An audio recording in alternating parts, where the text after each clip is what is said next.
नमस्कार, मैं संध्या राजपूत स्वागत करती हूं आपका ऐसे न्यूज़ चैनल में। दर्शकों, आप समझ ही गए होंगे कि अभी हम सतलोक आश्रम सोजत में उपस्थित हैं।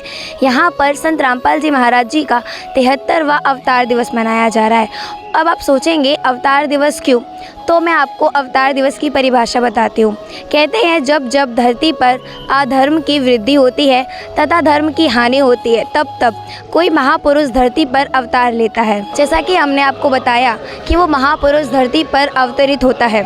संत रामपाल जी महाराज जी के बारे में बहुत सी भविष्यवाणियाँ हो चुकी हैं, जिससे ये साबित होता है कि संत रामपाल जी महाराज जी धरती पर अवतार है। अब हम आपको संत रामपाल जी महाराज जी के जीवन परिचय तक ले चलते हैं। संत रामपाल जी महाराज जी का जन्म 8 सितंबर 1951 को धनाना गांव जिला सोनीपत में हुआ था। उनका जन्म एक किसान परिवार में हुआ था। उनके माता पिता किसान थे। संत रामपाल जी महाराज जी ने 18 वर्ष तक जूनियर इंजीनियरिंग की पोस्ट पर सिंचाई विभाग में नौकरी की। उसके बाद अब हम आपको बताते हैं कि संत रामपाल जी महाराज जी को बचपन से ही धार्मिकता में रुचि थी।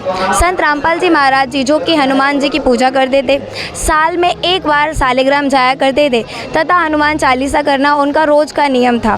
संत रामपाल जी महाराज जी के जीवन से जुड़ी सतलोक आश्रम सोजत में प्रदर्शनी स्थल बनाया गया है, जहाँ पर उनके जीवन से लेकर अभी तक के उन्होंने जो काम किए हैं, उनका जो कार्य रहा है, उनका जो संघर्ष रहा है, उसकी जानकारी उस जगह पर दी गई है पोस्टरों के माध्यम से। अब हम आपको उस जगह ले चलते हैं जहां पर संत रामपाल जी महाराज जी का जीवन परिचय पोस्टरों के द्वारा बताया गया है। अभी हम प्रदर्शनी के अंदर आ चुके हैं और आप यहां ऊपर पोस्टर्स देख सकते हैं, जिसमें संत रामपाल जी महाराज जी की शिक्षा के बारे में बताया है।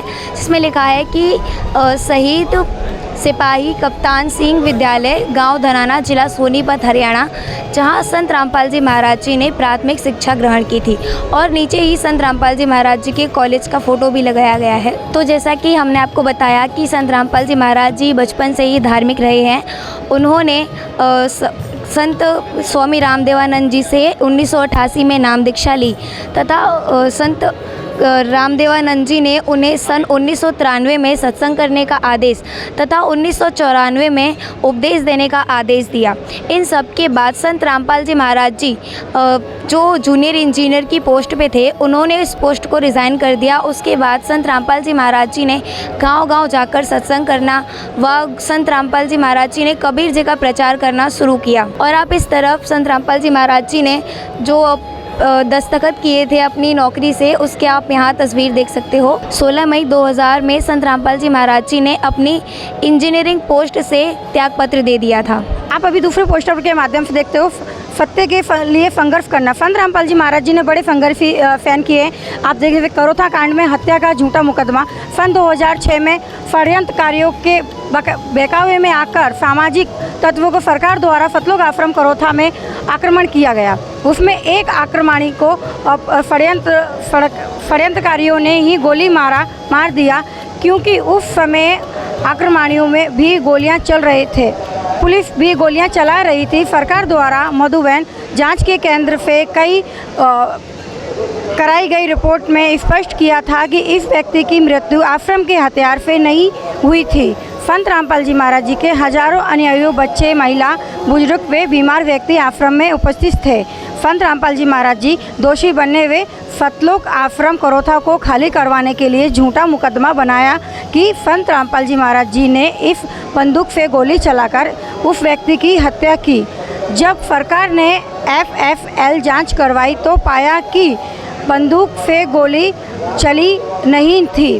संत रामपाल जी महाराज जी लगातार 2006 से झूठे मुकदमों का सामना करते आ रहे थे, फिर भी सत्य की लड़ाई में कभी पीछे नहीं हटे। आखिर सत्य की जीत हुई। करोथा कांड में 16 वर्ष बाद ऐतिहासिक फैसला आया, जिसे संत रामपाल जी महाराज जी वे उनके अनुयायी बाज्यत बरी हुए। संघर्ष की जानकारी देते हुए अगले पोस्टर के माध्यम से हम आपको और बताना चाहेंगे सत्य की जीत। संत रामपाल जी महाराज जी को फंसाने के लिए ना जाने कितने अगेन झूठे मुकदमे बनाए गए, लेकिन संत रामपाल जी महाराज जी कहते हैं परमेश्वर विधान में देर है अंधेर नहीं। संत रामपाल जी महाराज पर झूठा मुकदमा चलाने के लिए संत रामपाल जी महाराज जी ने आश्रमों में आने में श्रद्धालु को बंधक बनाया और सरकारी कार्य में बाधा डाली गई।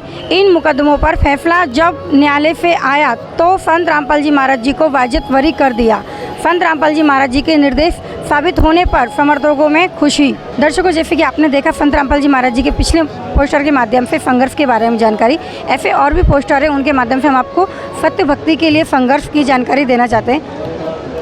सतलोक आश्रम करोथा की ज़मीन पर धोखाधड़ी का मामला। इसकी सच्चाई इस प्रकार थी, ज़मीन बेचने वालों ने सतलोक आश्रम करोथा के साथ धोखाधड़ी करके अपनी बहन के स्थान पर अपनी बुआ को बिठाकर रजिस्ट्री करवा दी, ताकि जब ज़मीन के रेट महंगे हो जाएं तो इस कमी के कारण आश्रम से ज़मीन वापस ली जा सके। जबकि आश्रम के अनुयायियों को इन बातों का बिल्कुल भी ज्ञान नहीं था। संत रामपाल जी महाराज जी के किसी भी दस्तावेज पर किसी प्रकार के भी हस्ताक्षर नहीं थे।